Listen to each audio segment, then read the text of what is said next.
All right, so I have also prepared a second canvas with all the same steps that I did with the first one. This one's a little bit darker. Given the times as they are, not all of us can get to the store to get new canvases, so I'm recycling an old one. While working through this step,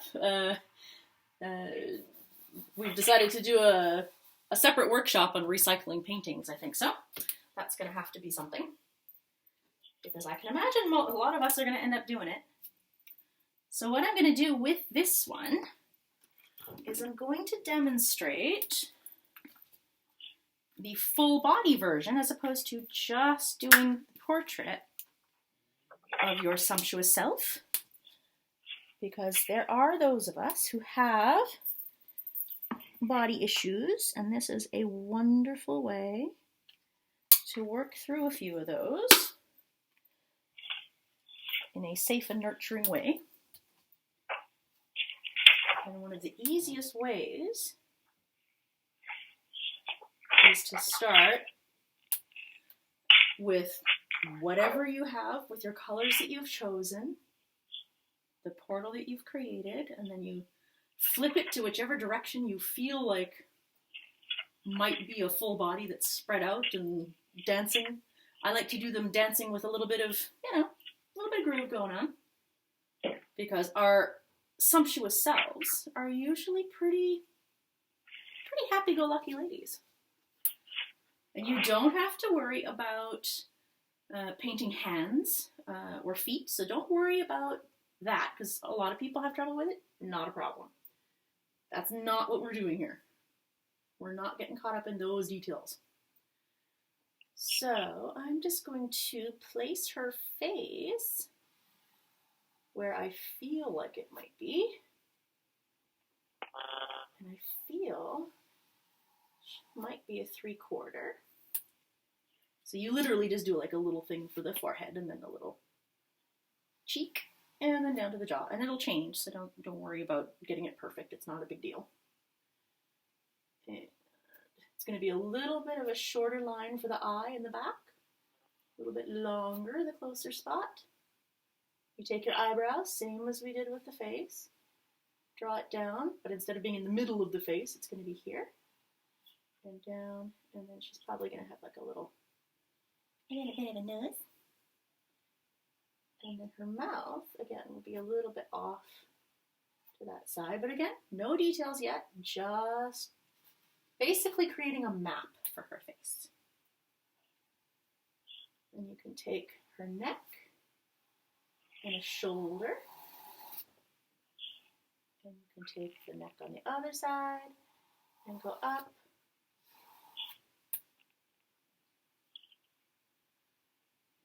And you can come back down. Don't worry about getting it perfect. I'm not going for anatomical correctness at this point. My lovely lady has some big old tatas. I tend to be drawn to try and paint those lovely, I don't know, they look kind of svelte ladies that I tend to paint.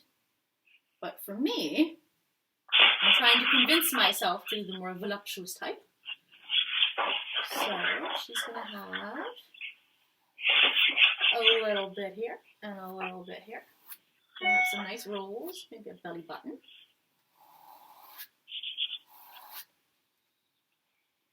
And her little lady bits.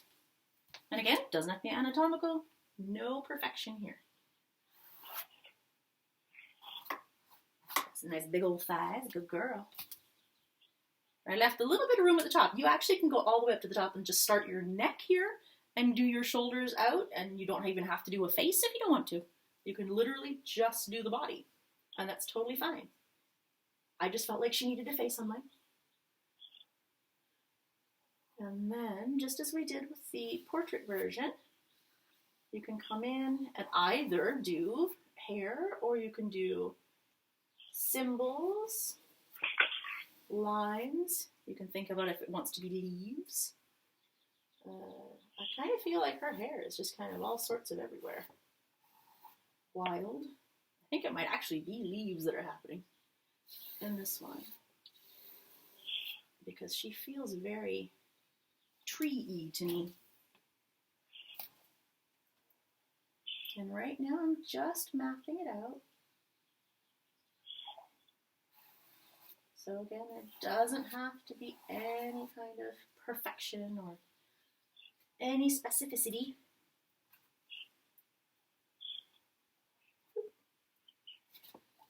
I think she might even get wider. I might bring her out here.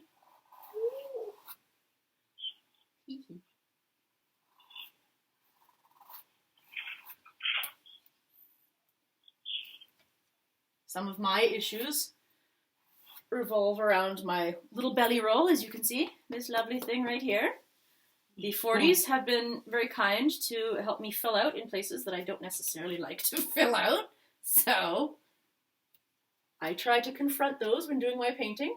Well, not necessarily confront, but to address them and to not, you know, think of them in such a negative way, but to actually look at them and realize that they're not a bad thing. They show that I enjoy food. I don't eat a salad when I go to a restaurant. I like carbs.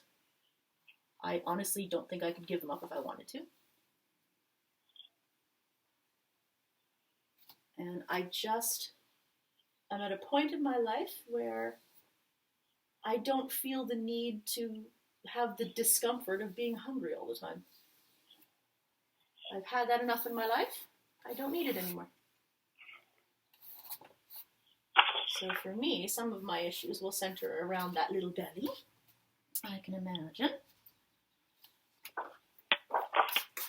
And I'm just going to take away this line here.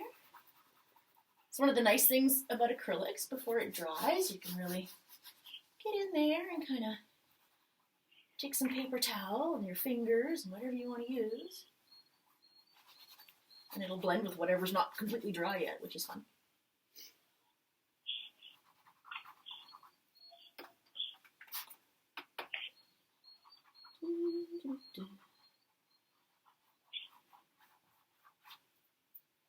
And I know it seems counterintuitive to talk about sumptuousness and then deal with the parts of our bodies that we don't really feel good about, but at the same time, if we can find ways to feel sumptuous around those parts, then that's even better, because that will actually create a much more open environment in our minds and our lives and ourselves to be able to love not only ourselves, but each other. So it's a very good idea to include those features we might not like.